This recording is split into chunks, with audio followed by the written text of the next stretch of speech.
Welcome back to the Colts Cast. I'm Eric Smith, and here's Jamal Lawrence, your co-host of the Colts Cast. Jamal, I got a quick stat I wanted to point out real quick that is going to make you mad.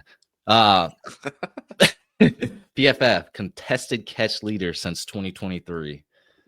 We got Drake London with 39, Terry McLaurin with 37, Amara St. Brown at 33, Cortland Sutton at 32, Michael Pittman Jr. at 35th. So he is fifth on that list since 2023. I just wanted to throw that out there because I know you have this personal vendetta against Michael Pittman Jr. So I want to let you know, I mean, he does great things for this team, and we'll see what the future holds for him. Hey, let me find there's my chair. Let me pick it real quick. Football is back. I'm not messing with that today. Football is back. Colts Nation. The Indianapolis Colts reported to Grand Park for the first time on July 23rd. We've gotten to see some camp action for the past few days. Thank you to the beat writers, everybody that go, that provides great content so we can just talk about it, analyze. Let's talk about it, Jamal. I know you've seen a lot of things. Have you even gotten to go to camp? No, I haven't. My work schedule has been a little wild. I had to make a couple of switches and stuff, so I have not had the opportunity yet. I'm hoping to get it in. I for sure will be there for the joint practice. So let me know if you're going to be there. I know we had a couple people in the comments before, so they're going to be there for the joint practice, but I will for sure be there. So anybody else who's listening, if you're going to be there, let me know. But I'm going to see if I can make it out to any the other ones before joint practice. Cool. I think we got a first preseason game Thursday. Yeah. August 7th against the Baltimore Ravens. That's going to be interesting. We'll talk about it in a little bit. Where are we starting at? Before we start, hit that like, subscribe button, drop a comment below. Let us know how you're feeling. If you are ready, if you're excited about what you've seen videos of, like Eric mentioned, from the beat writers, or just something reading. We hype. Yeah, no. Drop a comment below, drop a like, drop a subscribe, do what you have to do. Let's talk about what's the first topic we're getting into. The first topic is my camera needs to stop freezing. That's the first topic. But anyway, neither here nor there. You know what we're talking about. All right, we got to get it out of the way. We got to because I know you hate talking about quarterbacks, but here we are. That's going to be the main focus of every other news outlet. So we have to talk about it. Anthony Richardson versus Daniel Jones for the QB1 spot. It's the quarterback battle of the century. It's full go right now. They've been exchanging blows day to day. One QB gets an additional period, per day with the starters, and it swaps the next day. So that's what Shane Steichen said that he's going to be doing, I guess, until maybe an actual starter emerges. But I will say, for my Anthony Richardson haters, first day, I remember this. He got a standing ovation for just being on the field. That speaks volume, right? Those are fans happy and excited to see a potential franchise QB. Well, potential. I'm saying potential here. Potential franchise QB step on the field in the offseason. Isn't that crazy? Daniel Jones didn't get that. So I'm not gonna rally everybody up. Yes, I agree. I think everyone's always gonna be excited to see AR step on the field. I'm excited to see him step on the field. He's a very much a people person. We know that. Everybody talks about how he signs autographs for the kids and stuff, hours throughout the practice every single day and all that good stuff. So people want to see him succeed. People want to see him be the best he can be. So while Jones didn't get that love from the start, I didn't expect him to so much because people want Richardson there. So yeah, Richardson's like Happy Gilmore. I rewatched Happy Gilmore one. Yeah, me too. Last night to prep it for Happy Gilmore too. But he's like Happy Gilmore, and then Shooter McGavin as Daniel Jones. All right. Yeah, pretty much. Exactly. Nah, I'm just kidding. Yeah, I won't put too much stock into the throwing sessions for each of them. I think I'm going to be more critical of the preseason performance. I want to see what you do in some real game time. Not, just you're not going to get hit. You don't see 11 of your of the opponent on the other side. It's just your buddies and teammates. I want to see what you can do on the actual field. So preseason will be telling for these two quarterbacks. You know, both of them, I would say, well, Richardson in particular had some good passes. Um, Still inaccurate sometimes, but I will say that pass catching group overall hasn't been great. I've seen a lot of drops come from multiple players. One in particular has been dropping it a lot. I'm not gonna name him. He who shall not be named. I mean, do you want to talk about him? Go ahead, drop it. Go ahead. Man, he was one of our was it sleepers or breakout players? Mm-hmm. I really better break out them gloves. I really want AD Mitchell to succeed, but early signs right now, I mean, you're still like, I don't know. I just think as an NFL receiver, you're in your second year. It's training camp.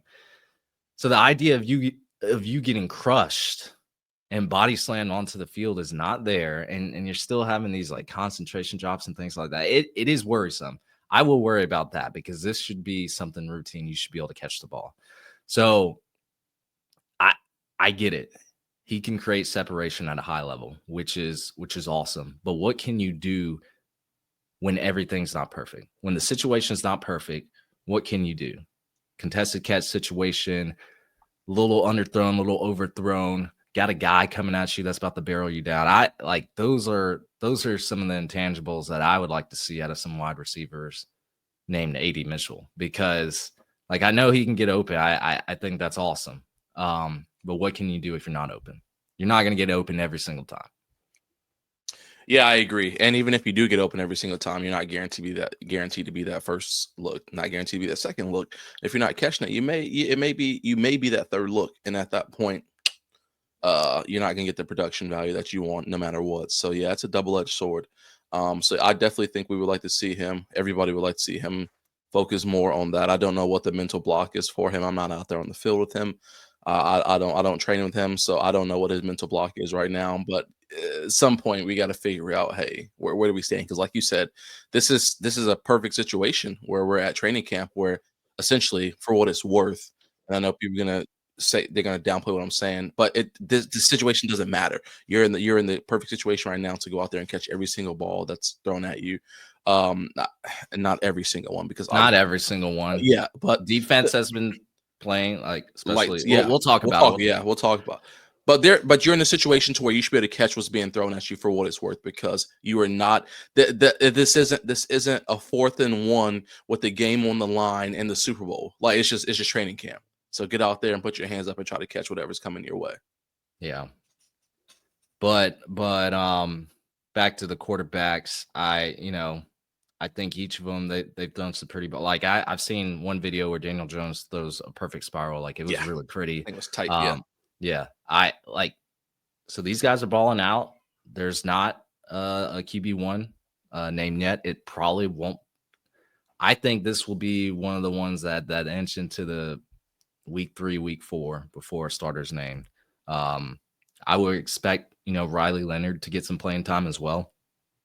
So I don't know when they'll make their decision, but I think it's going to be a few games. All right, I said week 4. I think I meant week 3. I think it's their only.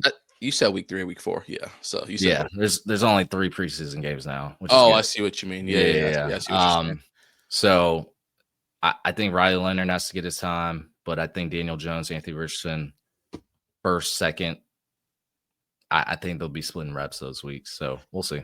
Yeah, they 100% will. Of course, they're going to keep this under wraps. They're going to downplay everything. They're going to do what the Colts do. No one's going to know until 3 days before it's time for week 1 of the regular season. But as you mentioned, I'm not getting too hyped up on seeing some of these things that are going on in camp, because it's exactly what it is. It's camp. We do this every single year. Colts fans get overly excited over a very small blip of what's going on, and then we quickly realized that, hey, listen, some of this stuff was just sheer luck. That's all it was. And I say that because I read a couple reports out of yesterday's practice where Richardson, I think he only threw like one deep ball that sailed way over AP. but everything else just kind of like short intermediate throws, which I'm glad he's working on that because I know Yeah. that was a big thing.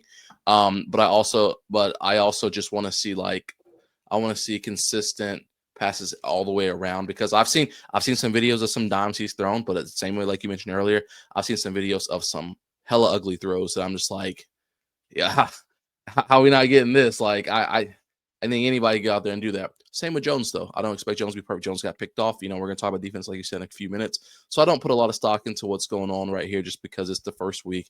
And like you said, they're going against their same players that they see every single day. So don't get too caught up in what's going on. Let's just wait until everything pushes through, essentially, like you said. Yeah. Let's give it a preseason game or two. That's when we'll really evaluate, and we'll have to be critical then because that's going to determine who's going to be our week 1 starter when the regular season comes around. Keep it on the offense, Jamal. Tyler Warren, this your boy. He had a solid day. He had a solid day yesterday. Listen, Tyler Warren, he's doing pretty much what the Colts expect him to do. Get open in the middle of the field, make some catches. He's a big target. He has a big catch radius. He can reach behind him, he can reach above him, reach in front of him, go low. It doesn't matter. He can pretty much do what they need him to do. So that's a good thing. That's a good thing to have when you have a quarterback who's potentially not going to get the ball to you exactly where you want it to be. He's going to potentially sail it a little high. Yeah. We need somebody who's going to be 6'6" in there trying to get the ball to because Jelani Woods clearly couldn't do that. But neither here nor there. Jesus Christ. But no,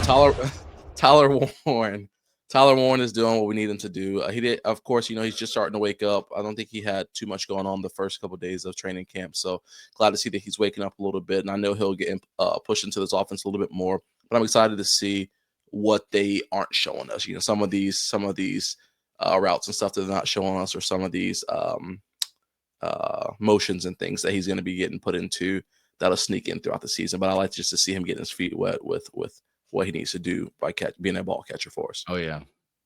We have a very, I guess, diverse pass catching group now. You had Tyler Warren in the mix. You got Josh Downs.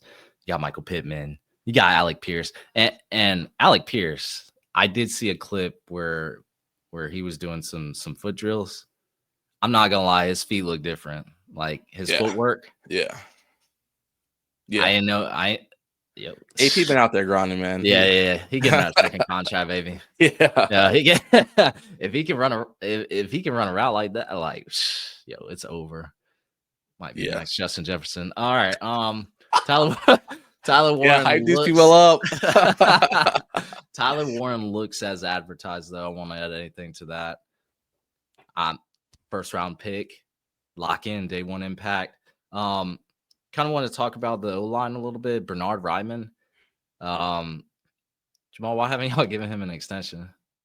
Y'all, you know how Quentin Nelson couldn't even get an extension until like 2 days before the season started. He talked about how much it messed with him going into the season. So I don't expect $1 billion Ballard to do anything until the very last second. So that's all I gotta say to that. I mean, one of the best left tackles in the league. Can we say that? Can we say that now? Like, he's been doing his thing. He's been doing his thing in the run game and the pass blocking game. Like JT running that way with Big Q on his side, like that's an easy first down. I think covering Anthony Richardson's blind side, doesn't have to worry about that. I just hope they can get something next month done in the next month, because I don't want to have to worry about this. I think we slightly worried about it with Big Q, but we were like, oh, they'll get it done. They actually did. So I really think this is just a numbers thing. Like they're trying to work out, maybe Bernard wants, I don't know, let's just say 22 million and they're only willing to give 90, something like that. So I think they'll one side, whoever has leverage will come down, things like that. But we already lost Will Fries and Ryan Kelly. Not trying to strike out 3 times. Elite players never get cheaper.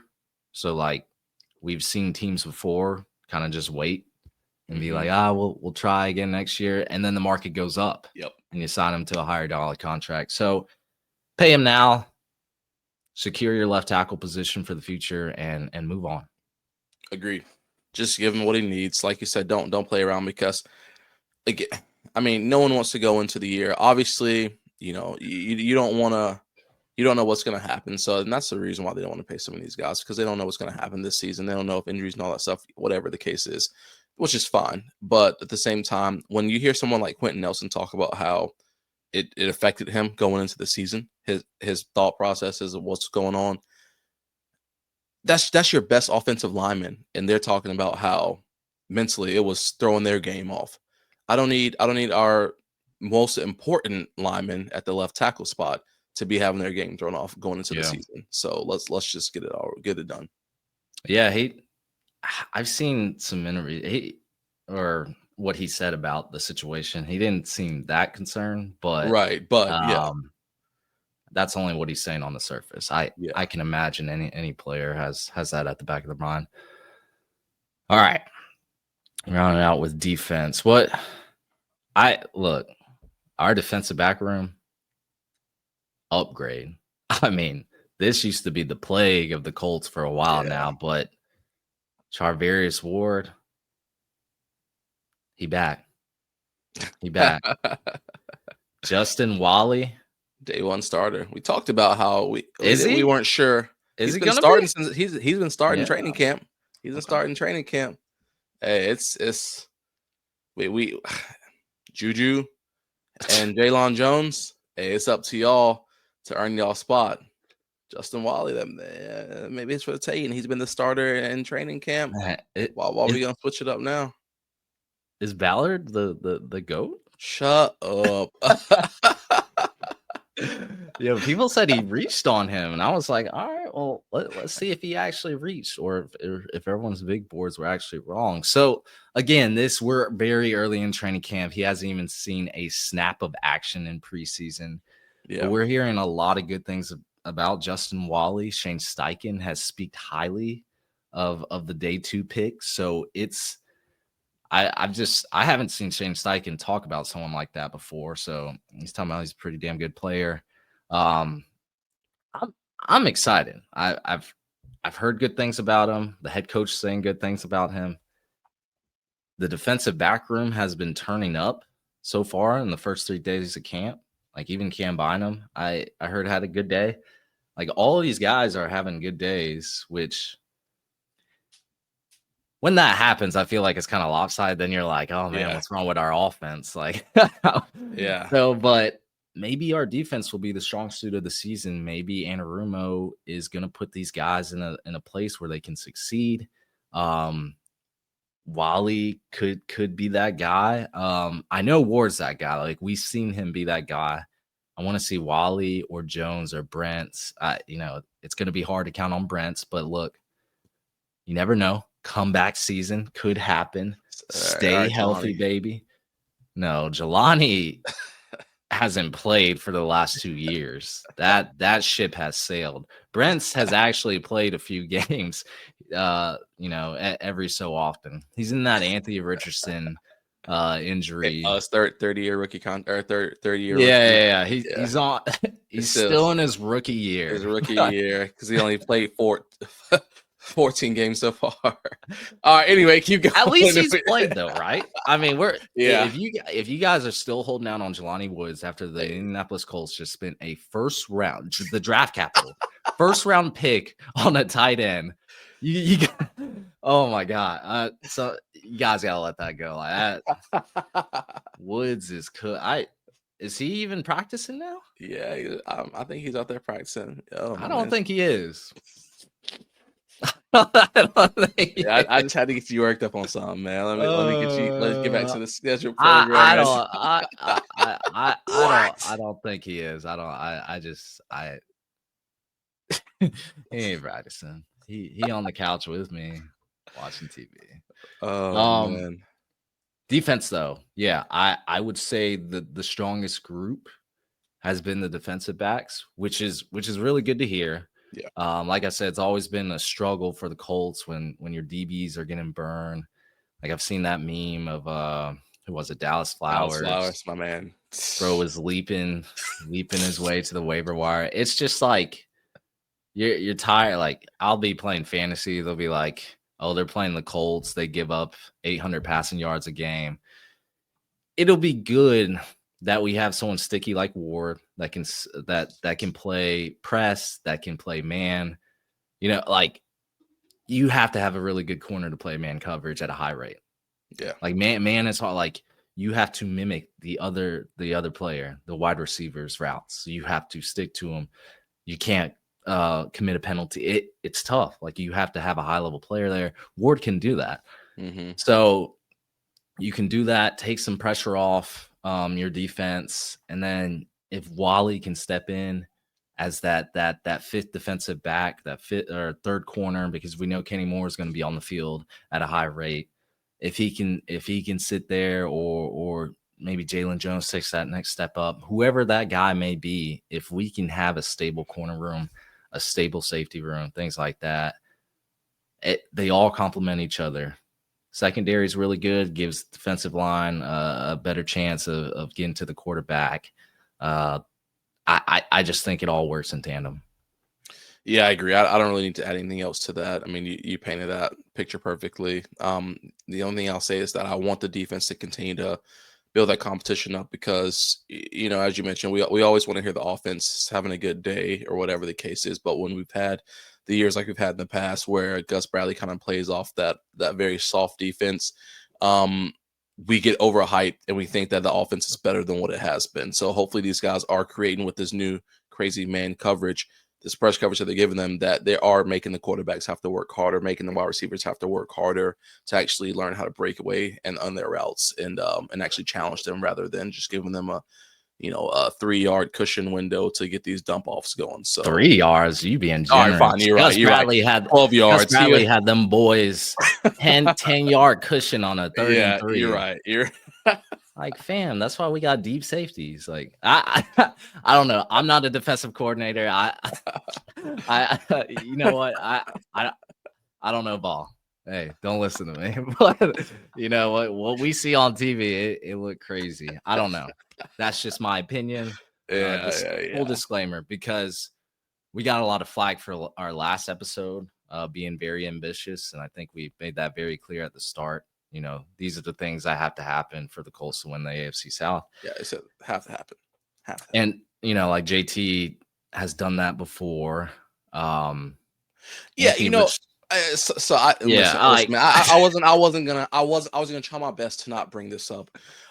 But to say that Jonathan Taylor's one touchdown drop that he had was like the demise of the season is just absolutely ridiculous.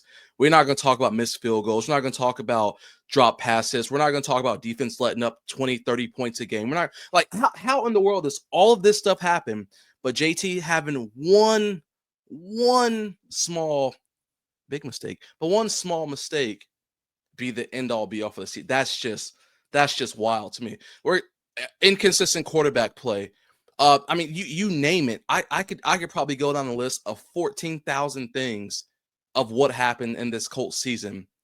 Incompetency at the general manager spot, incompetency at the defensive cornerback or the defensive coordinator spot, just across the board.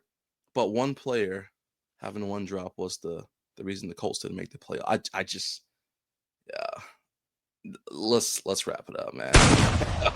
Because I don't know, man. I don't know. That's just wild talk to me. That's wild talk. We were being ambitious last episode, but I think a lot of people said we were delusional. I don't think they were Colts fans, but like a defense generating turnovers is not really delusional. But the only thing that was very highly ambitious was the Anthony Richardson breakout. But that's what we're all hoping for. I would think as Anthony Richardson supporters, you want that guy that you drafted at number 4 overall to pan out. You want him to have a better season than he did in his first season and second season. It probably won't happen, but it could. He could be that outlier, that anomaly. It'd be great to see instead of us potentially going back to the drawing board in 2026, which is actually supposed to be a pretty deep quarterback class. But I'm not really thinking about that right now. I'm focused on now and how this team is going to compete in the 2025 season. So I guess we love doing outlandish episodes, but that's how we create content. Yeah. So just so Matt Gay had 6 missed field goals last year. Colts defense gave up an average of 25 points per game last year. Colts offense averaged 22 points per game last year. So these things. So I guess I just don't understand how just one drop playoffs. And I mean, Eric, you talked about last. You kidding me? Talked about last game or last episode. I just hope we can win a game. How many games we had that were decided by less than one score, right? Less than one score. So the 6 field goals that left points on the board, the defense, and then I think someone else said that we let the defense. I don't have the comments pulled up right now, so I can't really go down. But I'm just gonna stop. I'm just gonna stop actually, because we've been going on this for 26 minutes, and it's gonna open up a brand new can of worms that I didn't plan on doing today. Listen, all I'm gonna say is 6 missed field goals, 25 points per game. The defense let up last year. Offense only scored 22 points per game. I'm not blaming everything on Jonathan Taylor. Because it wasn't all his fault. We had subpar quarterback play, subpar wide receiver play, subpar defensive play, subpar defensive he said I'm gonna drop it in coordinator play. Like it's just subpar general manager play, subpar ownership play, and all these things went into play. But yeah, this is one man's fault. And how many Jonathan Taylor shares you got in fantasy? I just can't sit here and hear that. That's just wild talk. That's wild talk. But anyway, hey man. Hey, training camp, guys. Training camp. We're here. Look, first week recapped. Let us know what you think in the comments. That's going to be it for us, everyone. Thank you for listening to the Colts Cast. We're live on Apple Podcasts, Spotify, YouTube, or any platform you use to listen to podcasts. And we'll be back next time to give you some more Indianapolis Colts content. Y'all take it easy. Later.